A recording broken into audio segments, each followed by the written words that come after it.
takbiratul ihramnya imam enggak ketinggalan 40 hari Bapak Ibu, 40 hari aja tidak pernah ketinggalan takbiratul ihramnya imam. Dia selalu mengiringi takbiratul ihramnya imam, maka pada saat itu dihapuskanlah dosa-dosanya yang terdahulu.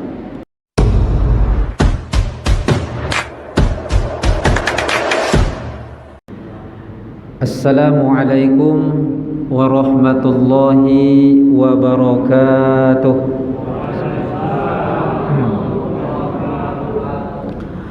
Alhamdulillah nahmaduhu wa nasta'inuhu wa nastaghfiruh wa na'udzu billahi min sururi anfusina wa min sayyiati a'malina may yahdihillahu fala mudilla lahu wa may yudlilhu fala hadiya lahu. Asyhadu an la ilaha illallah wahdahu la syarika lah wa ashhadu anna sayyidana wa nabiyyana Muhammadan abduhu wa rasuluh la nabiyya ba'dah.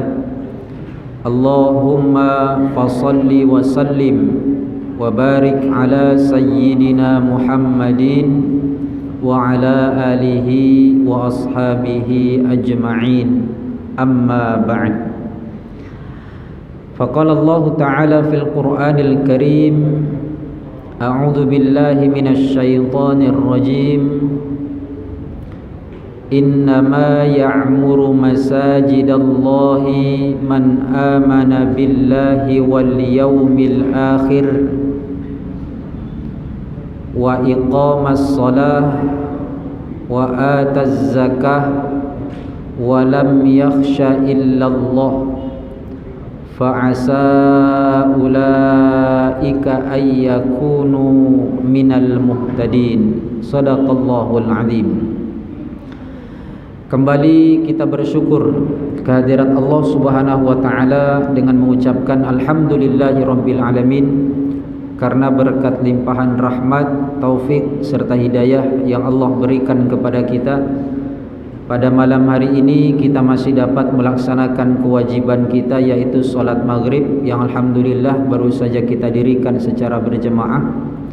Namun kita tidak langsung pulang ke rumah, kita menunggu waktu isya di masjid ini sambil mengadakan wirid pengajian.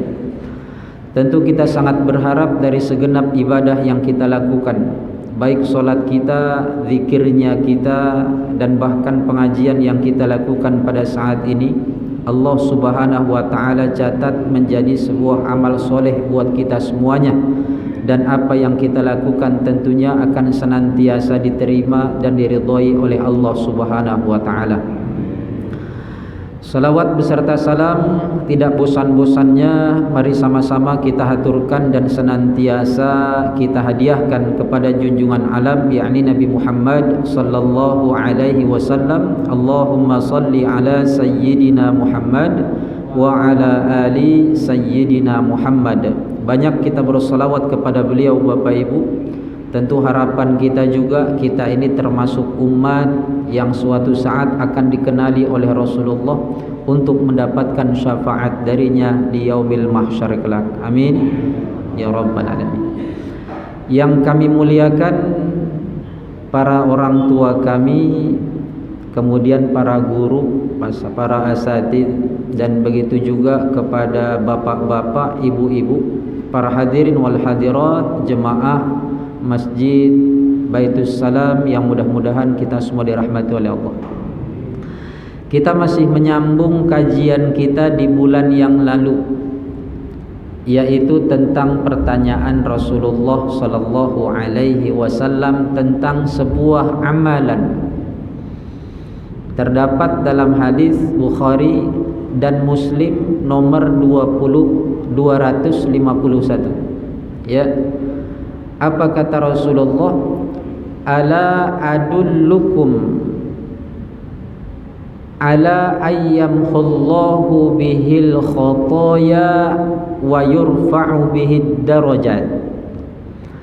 Maukah kamu aku tunjukkan satu amalan, yang mana amalan ini dapat menghapuskan segala kejahatan yang kamu perbuat dan meninggikan derajat.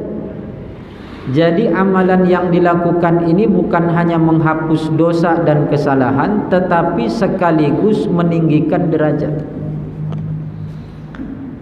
Maka tentu jawaban para sahabat, bala ya Rasulullah, kami mau ya Rasulullah. Sama lah seperti jawaban jemaah di bulan yang lalu, karena mau makanya kita bahas, ya kan? Lalu amalan itu apa Ustaz? Kata Rasulullah sallallahu alaihi wasallam, yang pertama kemarin kita dah bahas dalam satu pengajian, yaitu apa? Yang pertama adalah isbaghul wudu 'alal makarih. Isbaghul wudu 'alal makarih, menyempurnakan wudu di saat kondisi sulit. Ya. Tetap menyempurnakan wudu di saat kondisi sedang sulit. Maksud sulit di sini bukan sulit ekonomi, ya, tapi sulit dalam perihal cuaca ataupun tubuh. Kalau seandainya manusia tahu tentang keutamaan dan fadilah yang terdapat dalam wudu, maka mereka pasti akan menyempurnakan wudu walaupun dalam masa sulit untuk berwudu. Kapan masa sulitnya itu Ustaz? Yang pertama yaitu ketika cuaca sangat dingin. Ketika cuaca sangat dingin, maka air pun akan terasa sangat dingin. Tetapi walaupun demikian, maka Bapak Ibu menyempurnakan wudu menjadi suatu hal yang paling utama untuk dilakukan. Yang kedua, dalam keadaan apa? Yang kedua yaitu dalam keadaan sakit. Mungkin dalam keadaan sakit ini kita terkena air pun akan terasa menusuk.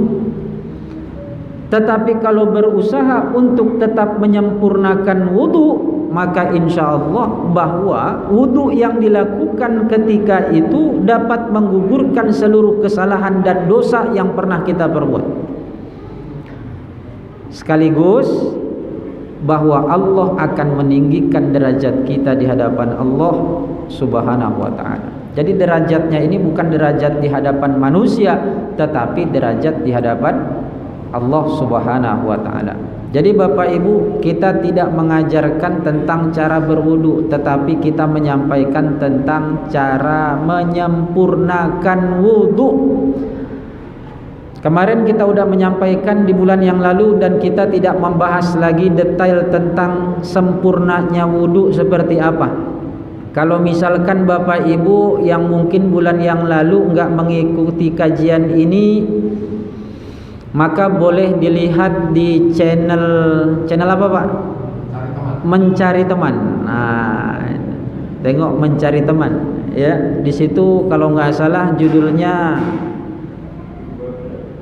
Dahsyatnya wudu gitu ya, kalau nggak salah. Ya, Mencari Teman. Oh, ini endorse nih, harus dapat komisi besok nih Pak, kalau udah monetisasi nih. Ya, Mencari Teman, silahkan di subscribe lah biar tahu untuk informasi berikutnya, gitu ya. Jadi kajiannya bersambung. Maka yang kita masuk yang kedua Bapak Ibu, ya, tapi sebelumnya udah dibeli belum? Siwaknya udah dibeli belum? Kemarin kita menyampaikan salah satu kesempurnaannya adalah menggunakan siwak. Udah dibeli Bapak Ibu? Kalau saya jualan siwak di sini mungkin laku ya kan? Tapi alhamdulillah saya nggak jualan di masjid. Siwak, ya, jangan lupa sempurnakan wudu. Baru kita masuk yang kedua tentang amalan yang disampaikan oleh Rasulullah sallallahu alaihi wasallam, tentang amalan yang dapat menggugurkan setiap kesalahan dan akan meninggikan derajat. Apa itu Ustaz? Yang kedua kata Rasulullah yaitu wa aktsirul khuta ilal masajid. Wa aktsarul khuta wa aktsirul khuta ilal masajid. Bukan ilal masajid. Apa itu? Memperbanyak langkah menuju ke masjid. Memperbanyak langkah menuju ke masjid. Jadi ini Bapak Ibu, tentang memperbanyak langkah itu pemahamannya bukan hanya menuju ke masjid-masjid yang lain, tetapi memang para ulama telah menyarankan kepada kita nih Bapak Ibu, untuk berangkat ke masjid ini maka langkahnya jangan lebar-lebar. Bisa dimengerti gitu Bapak Ibu? Langkahnya itu jangan lebar, cukup kecil-kecil aja, dan kemudian tenang ketika mau berangkat ke masjid. Dan ini salah satu keutamaan yang tanpa kita sadari, maka di setiap langkah yang kita lakukan, langkah kita sebelah kanan akan meninggikan derajat kita, sementara langkah kaki kita yang kiri akan menggugurkan dosa-dosa kita. Semakin banyak langkahnya, maka akan semakin banyak pula dosa yang berguguran, sekaligus Allah meninggikan derajat kita akan semakin tinggi di hadapan Allah. Jadi harus tenang. Sedangkan kalau orang udah komat aja Bapak Ibu, sedangkan kita masih berada di perjalanan, maka untuk mempercepat langkah kita, lari-lari kecil itu hukumnya makruh. Makruh hukumnya. Apalagi ada sebahagian orang yang mendengar, ya, karena imam itu membaca surah yang pendek seperti Al-Kafirun ataupun Al-Ikhlas tadi, karena takut ketinggalan rokaatnya, lalu dia mengejarkan. Dia berlari-lari kecil atau mempercepat langkahnya untuk mendapatkan ruku. Karena batasan rokaat itu adalah ketika ruku, kan? Jadi kalau dapat ruku, maka dia dapat 1 rokaat. Seolah-olah orang yang mengejarkan tersebut dia mendapatkan kesempurnaan dalam solat, tetapi tanpa dia sadari, dengan mempercepatnya langkah untuk mengejarkan rokaat tersebut, ternyata dapat menghilangkan kesempurnaan di dalam solat. Jadi bagaimana Ustaz? Tenang aja udah. Tetapi kita sedang memang benar-benar mau berjalan ke masjid. Berbeda Bapak Ibu perihal dengan orang yang ketika habis sholat maghrib kebetulan ada kenduri, ada acara mendoa, kemudian setelah mendoa ada makan, kan gitu. Jadi pada saat ada makan di situ lalu kita santai aja makan. Nah, ini beda lagi kasusnya, ya. Jadi dibilang kata Ustadz itu santai-santai aja, nggak perlu dikejar betul, kata dia gitu kan. Enggak seperti itu. Tapi ini yang dimaksud adalah langkah yang dilakukan oleh seseorang ketika mau ke masjid untuk mendapatkan sholat berjamaah. Maka pada saat itu disunnahkan kita ini untuk menyantaikan langkah kita. Dengan sebuah hadis, apa kata Rasulullah? At-ta'anni minallah wal ajalata minasyaiton. Tenang ketika kita mau melaksanakan ibadah dan ketika beribadah, itu hukumnya bukan hukum, itu datangnya dari Allah. Jadi ketika kita tenang dalam melakukan langkah tersebut, itu datangnya dari Allah. Tapi ketika tergesa-gesa dalam hendak melakukan ibadah ataupun ketika beribadah, maka itu datang dari syaitan. Jadi tanpa kita sadari bahwa ketika ada orang yang mengejarkan rokaat, kemudian dia membuat lari-lari kecil dan mempercepat langkahnya untuk mengejarkan rokaat tadi, pada hakikatnya itu bukan perintah Allah, tapi itu adalah perintah dari syaitan. Cepat, kata syaitan. Buru. Maka sampainya dia ke saf tersebut, akhirnya dia takbiratul ihram sambil nafas yang terengah, ya kan? Nggak dapat khusyuknya lagi. Jadi Bapak Ibu santai aja, santai, ya. Jadi ini kita lihat Bapak Ibu, ya, tentang langkahnya. Kalau kita tahu langkah sebelah kanan itu dapat meninggikan derajat, dinilai pahala. Kemudian langkah kiri kita itu dapat menggugurkan dosa. Nih Bapak Ibu tinggal lihat kira-kira dosa Bapak Ibu dengan pahala lebih banyak mana gitu. Jadi kalau Bapak Ibu ingin mengejarkan derajat ataupun pahala, ya perbanyak langkah yang kanan. Bagaimana caranya Ustadz? Ya ketika berangkat dari rumah ke masjid mungkin 2 langkah kanan 1 langkah kiri gitu. Kalau kira-kira banyak dosanya, ya dibalikin aja lagi. Kalau misalkan terasa banyak dosanya Bapak Ibu, berarti 2 langkah yang kiri kemudian 1 langkah yang kanan gitu. Coba deh nanti. Rasulullah Shallallahu Alaihi Wasallam tenang dalam melakukan hal ini. Yang uniknya di Bapak Ibu, ketika Rasulullah Shallallahu Alaihi Wasallam hijrah dari Mekah ke Madinah, banyak orang Madinah dan di penjuru Madinah tersebut sangat ingin dekat dengan Rasulullah. Salah satunya apa? Salah satunya yaitu Bani Salimah. Kita ingat ada satu kampung, satu pedesaan di ujung kota Madinah yang bernama Bani Salimah. Jadi ini riwayat dari Jabir radhiyallahu an, bahwa Bani Salimah ini ketika mengetahui Rasulullah Shallallahu Alaihi Wasallam berada di Madinah, kemudian membangun Masjid Nabawi, mengadakan suatu pengajian. Saat itu juga Bani Salimah Bapak Ibu seluruh kampungnya ingin menempati tempat kosong di sekitaran Masjid Nabawi.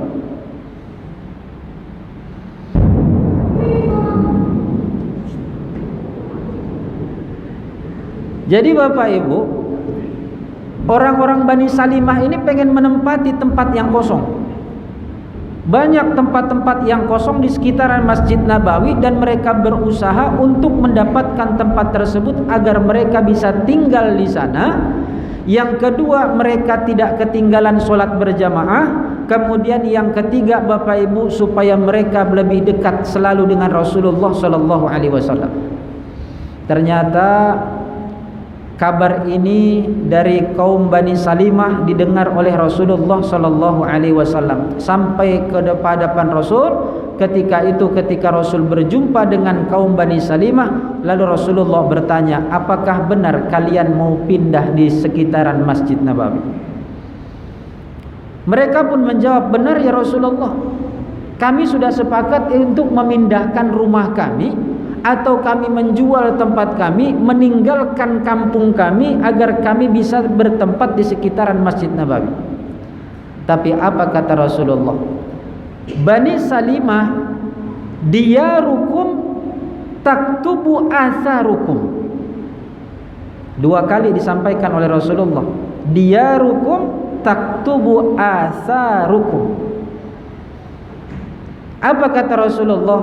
Wahai Bani Salimah, tetapilah engkau di rumahmu sana.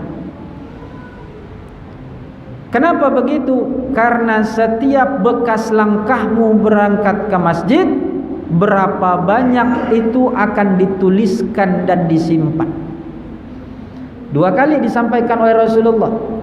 Tetaplah engkau di rumah itu, jangan pindah, kata Rasulullah. Kenapa jangan pindah? Karena setiap langkahmu menuju ke masjid, bekas-bekasnya itu nanti akan menjadi saksi buat kamu dan dituliskan di Lauhil Mahfuz. Masya Allah. Ternyata bekas langkah kaki kita Bapak Ibu menuju ke masjid ini tidak akan hilang. Besok di akhirat, di yaumil mahsyar, akan ditunjukkan lagi oleh Allah Subhanahu wa ta'ala. Ditunjukkan kembali. Kalaupun kita lihat Bapak Ibu bekas langkah kita ini, andai kata kita hidup di padang pasir gitu kan, maka ada jejak langkah kita yang tertinggal. Kemudian saat itu jejak tersebut ditutup oleh debu ataupun oleh pasir sehingga nggak lagi nampak, ataupun tertiup angin akhirnya nggak berbekas, ataupun dihilangkan karena turunnya hujan. Ini langkah kaki kita ini datang ke masjid ini. Tapi di yaumil mahsyar besok, langkah kaki kita yang berbekas tersebut menjadi saksi buat kita. Inna nahnu nuhyil mauta wa naktubu ma qaddamu wa atharahum wa kulla syai'in ahsaynahu fi imamin mubin. Udah hafal ayatnya belum Bapak Ibu? Hafal nggak? Coba saya ulangi lagi. Perasaan kayak pernah dengar gitu ya. Kayak pernah dengar kan? Inna nahnu nuhyil mauta wa naktubu ma qaddamu wa atharahum wa kulla syai'in ahsaynahu. Udah itu apa lanjutannya? Wadrib lahum mathalan ashabal qaryah idh ja'ahal mursalun. Surat apa tuh Bapak Ibu? Surat Yasin. Udah hafal semua surat Yasin.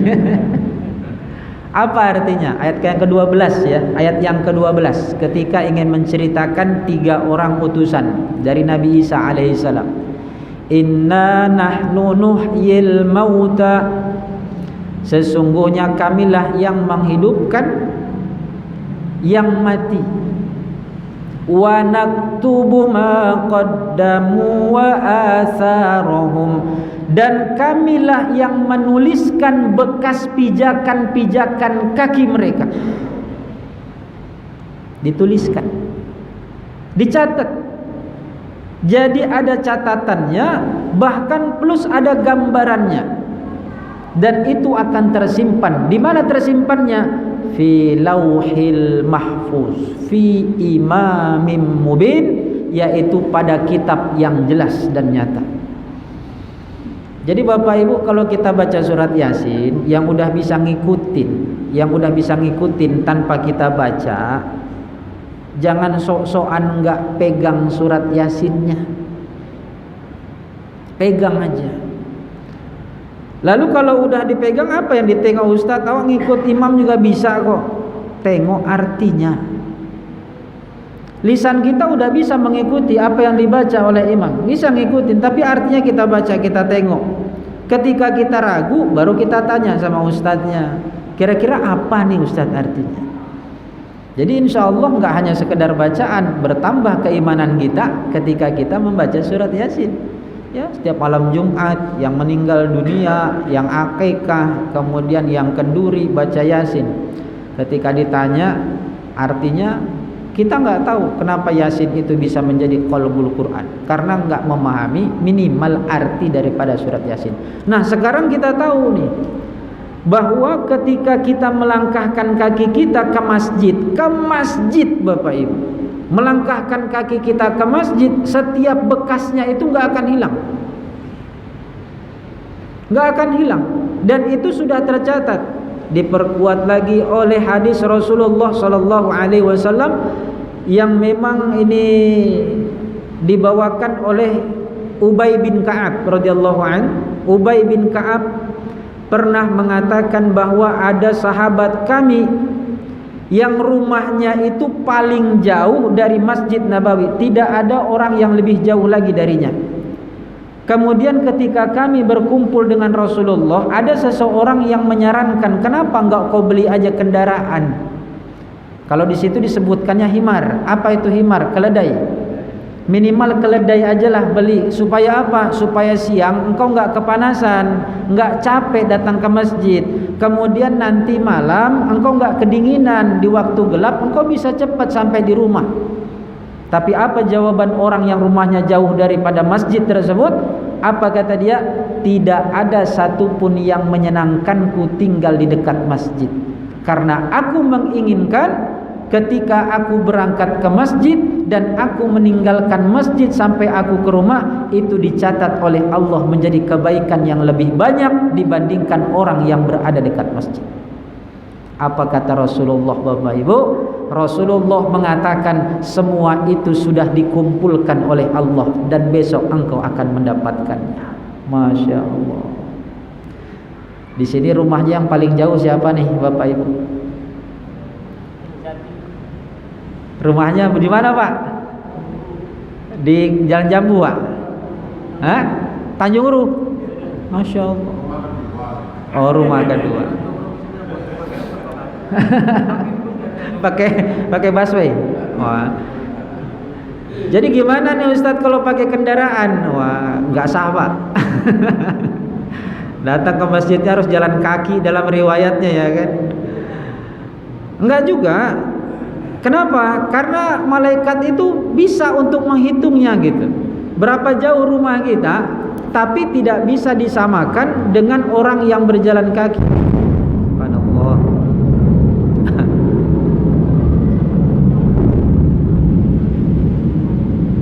2 bulan yang lalu gini juga ya keadaannya.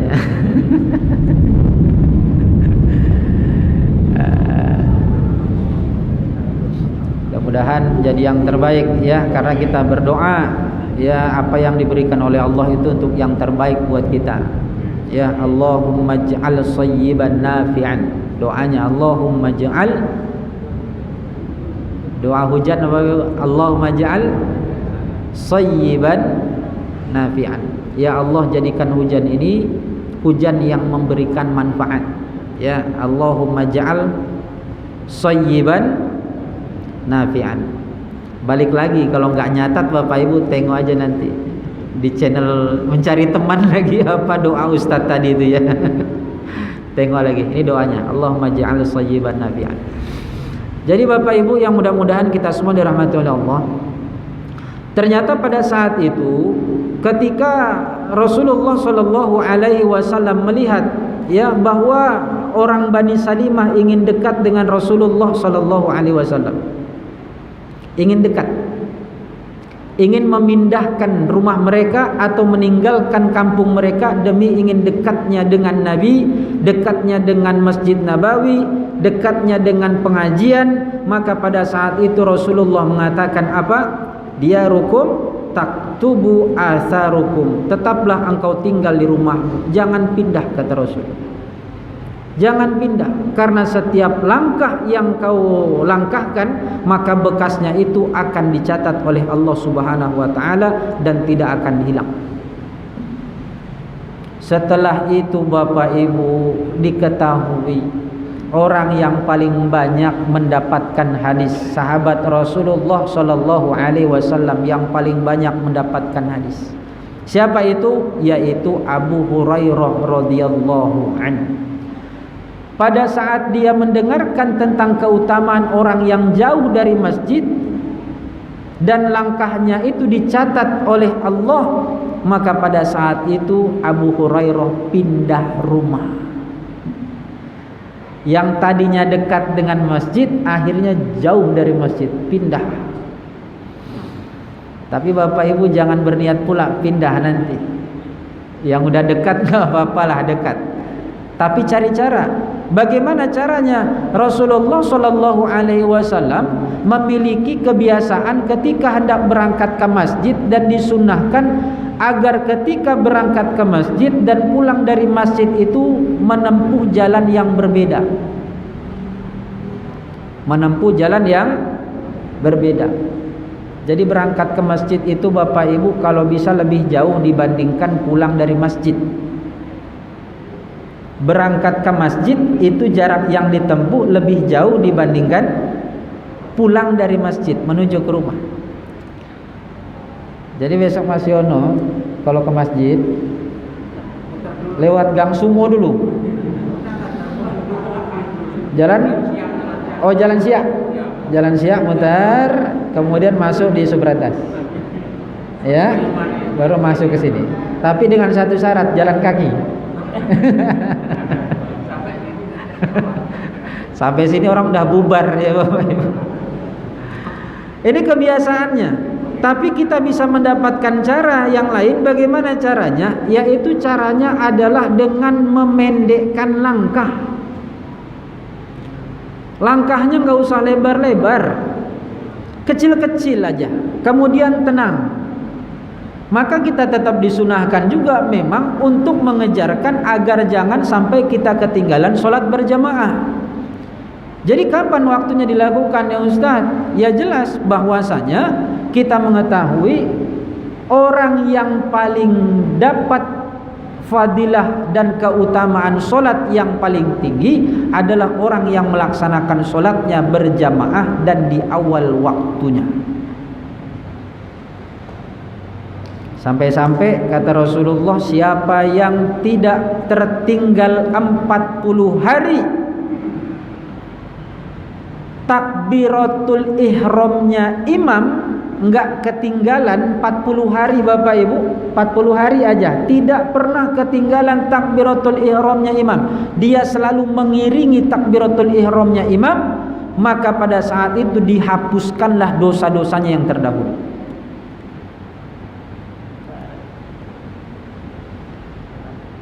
Kira-kira bisa enggak? Insya Allah usahakan, ya, diusahakan, ya, mengiringi. Jadi ketika imam takbiratul ihram Allahu Akbar, kita udah mulai Allahu Akbar, mengiringi. Jadi ketika imam takbiratul ihram itu Bapak Ibu nggak usah celingak-celinguk, tengok kanan, tengok kiri, tengok kaki orang, tengok saf lagi, tengok anak-anak di belakang, jangan ribut, enggak. Udah nggak usah peduli lagi, langsung mengiringi takbiratul ihramnya imam. Setelah imam takbiratul ihram Allahu Akbar selama 40 hari kata Rasulullah, dihapuskanlah seluruh dosa-dosanya yang telah lalu. 40 hari, ya, dicatat. Coba ada rekodnya, mulai dari kapan sampai kapan. Kalau kita ngerasa insya Allah bisa ya kalau 40 hari, tapi kalau setelah dijalani hal seperti ini biasanya berat. Ada satu waktu nanti kita bisa ketinggalan. Rasanya senang, perasaan kita bisa, tapi nanti ada satu waktu di mana kita itu terlambat. Maksud terlambat ini bukan terlambat ketinggalan sholat berjamaah, tidak mengiringi takbiratul ihramnya imam. Tapi kalau dapat, ini yang utama buat kita untuk menggugurkan dosa-dosa kita, ya, secara keseluruhan. Lalu yang jadi pertanyaan nih Ustaz, yang jadi pertanyaan, memang kelebihan sholat di masjid dengan sholat di rumah itu apa? Kenapa sampai-sampai orang yang berangkat ke masjid ini dihitung oleh Allah sebagai bentuk pahala yang besar, kemudian saat itu dihapuskanlah pula dosa-dosa yang diperbuat? Apa keutamaan dari masjid? Tidak lain bahwasanya masjid itu kata Allah dalam surat At-Taubah ya ayat 18. At-Taubah ayat 18. Apa kata Allah? A'udzubillahi minasyaitonir rajim. Innama ya'muru masajidallahi man amana billahi wal yawmil akhir. Sesungguhnya yang mengisi masjid itulah orang-orang yang beriman kepada Allah dan beriman kepada hari akhir. Bapak Ibu udah beriman atau belum? Menjawab, udah Ustaz. Bagaimana cara kita untuk menunjukkan keimanan kita kepada Allah dan hari akhir? Tidak bisa ditunjukkan oleh seseorang kecuali bagaimana caranya untuk. Karena orang yang berada dalam masjid itulah yang benar-benar beriman kepada Allah dan hari akhir. Wa iqamas shalah, dan tetap mendirikan salat. Wa ataz zakah, dan tetap menunaikan zakat. Walam yakhsha illallah, dan orang-orang tersebut tidak akan takut kepada apapun kecuali rasa takutnya hanya kepada Allah. Jadi Bapak Ibu, kalau ditanya gitu ya, Bapak Ibu kalau ke Jalan Riau atau ke Arengka atau ke Sudirman, kalau naik motor kira-kira pakai helm atau enggak? Pakai. Kalau ditanya Bapak Ibu pakai helm ke Jalan Riau, Arengka ataupun ke Jalan Sudirman itu fungsinya untuk apa? Supaya apa? Supaya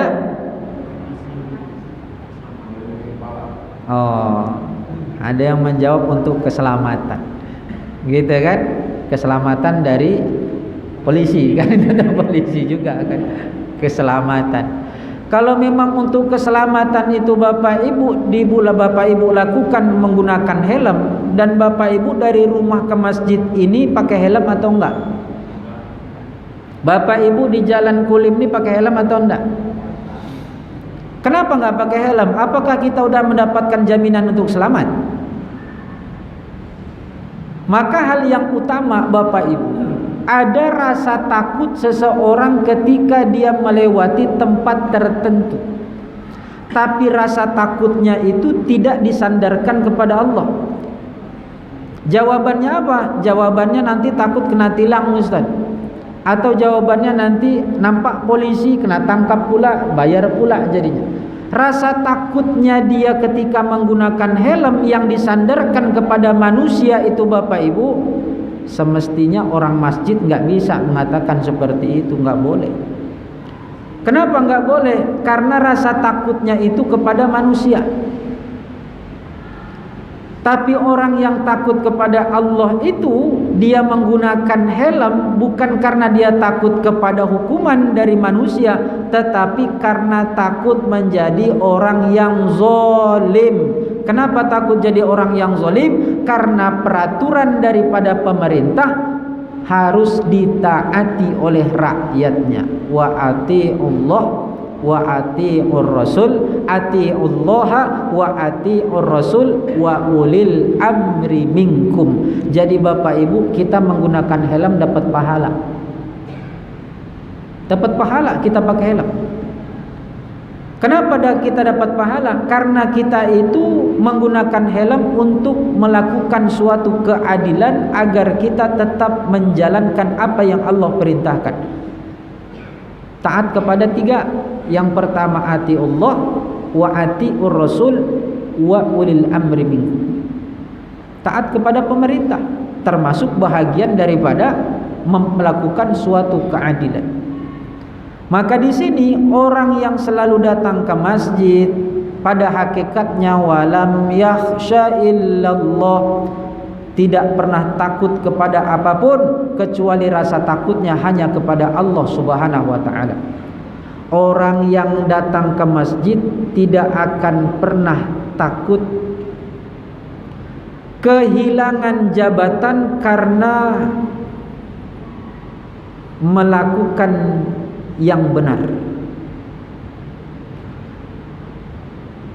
Orang yang selalu datang ke masjid ini tidak takut meninggalkan usahanya hanya untuk menjalankan perintah Allah.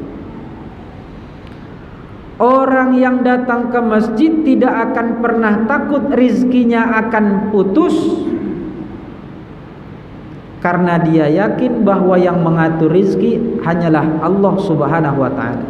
Tapi orang yang khawatir akan dunia, yang memiliki rasa takut terhadap kehidupan dunia, biasanya orang yang jauh dari masjid. Bapak Ibu coba perhatikan, orang yang datang ke masjid itu jauh lebih tenang.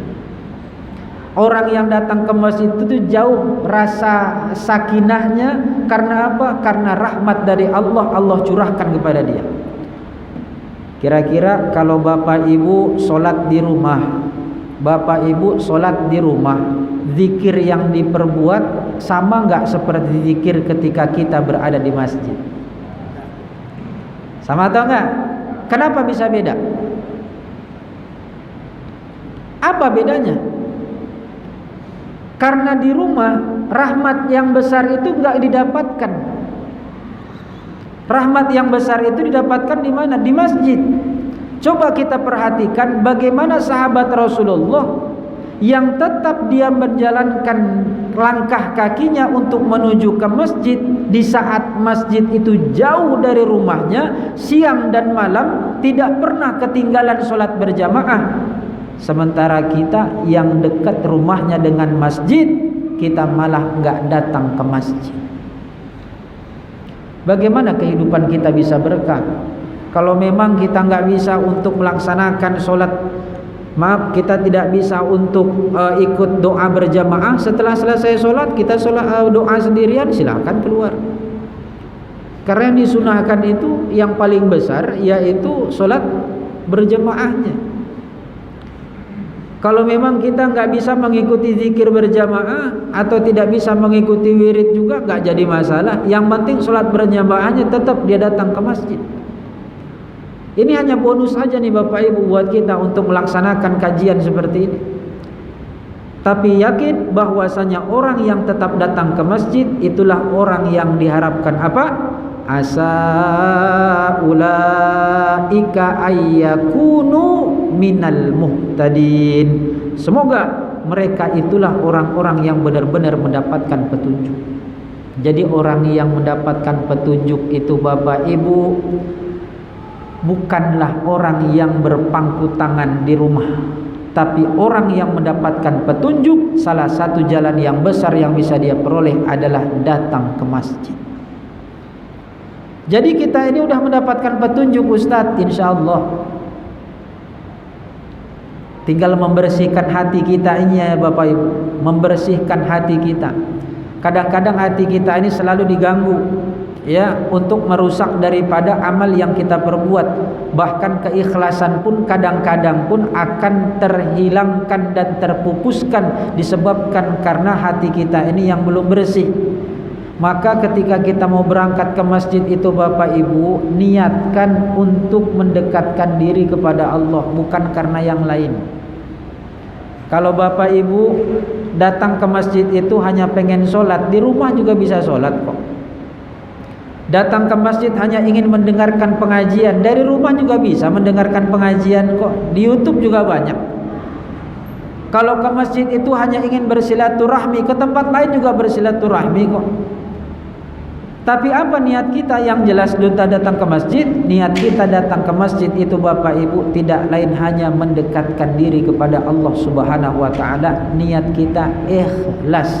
Karena orang yang ikhlas itulah yang ketika dia berangkat ke masjid sampai dia pulang dari masjid, maka insya Allah akan dijaga oleh Allah hatinya agar tidak terselewengkan lagi atau tidak bisa lagi dirusak oleh setan dari ibadah yang didapatkan. Pahala yang diperoleh akan tetap utuh karena apa? Karena satu hal, yaitu ikhlas ketika dia berangkat ke masjid. Bapak Ibu ikhlas nggak ke masjid ini? Ikhlas. Masih kepikiran di rumah nggak tentang usaha? Jangankan waktu wirid Ustaz, waktu sholat aja ingat kok. Waktu sholat aja ingat kok. Berarti jawabannya belum ikhlas. Karena orang yang ikhlas itu dia nggak kepikiran lagi, nggak kepikiran lagi. Kenapa? Karena dia udah ngerasa dekat. Makanya harus ada ihsan dalam diri kita nih Bapak Ibu. Apa itu ihsan? Anta'budallaha ka'annaka tarahu fa illam takun tarahu fa innahu yaraka. Ketika engkau beribadah di masjid ini Bapak Ibu, maka seolah-olah kita ini melihat Allah. Tapi ketika kita tidak mampu melihat Allah, maka yakini dalam hati kita Allah sedang melihat kita, Allah sedang memperhatikan kita. Jadi Allah menginginkan ketulusan diri kita nih Bapak Ibu ketika datang ke masjid. Karena Baitullah ataupun rumah Allah ini dijadikan oleh Rasulullah SAW sebagai tempat yang utama untuk memperoleh rahmat Allah yang paling besar. Bahkan ketika ada orang yang hendak melaksanakan suatu pekerjaan apapun, maka ada satu tempat yang memang dijadikan oleh orang-orang yang cinta kepada masjid. Sebelum dia berangkat untuk ke tempat kerjanya, maka tempat yang paling utama dia datangi adalah masjid. Kalau ini diamalkan oleh jemaah tablik mungkin ya Ustaz ya, kita tahu ya bahwasanya mereka itu selalu terikat dengan masjid.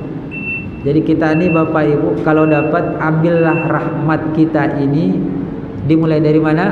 Bukan dari tempat kerja, bukan dari rumah, tetapi dari masjid. Mudah-mudahan kita semua dapat melangkahkan kaki kita selalu ke masjid. Allah berikan keringanan langkah kita untuk selalu ke masjid, dan semoga kita cinta kepada masjid sehingga kitalah orang-orang yang mendapatkan petunjuk dari Allah Subhanahu wa taala. Amin ya rabbal alamin. Demikian insyaallah kita akan sambung di pertemuan mendatang ya tentang amalan yang ketiga, yaitu tentang amalan yang dapat menghapuskan dosa dan meninggikan derajat. Walaupun sedikit, mudah-mudahan bermanfaat buat kita semuanya. Mari sama-sama kita tutup. Subhanakallahumma wa bihamdika asyhadu an la ilaha illa anta astaghfiruka wa atubu ilaik. Wabillahi taufik wal hidayah. Ila liqa ma'as salamah. Wassalamualaikum warahmatullahi wabarakatuh.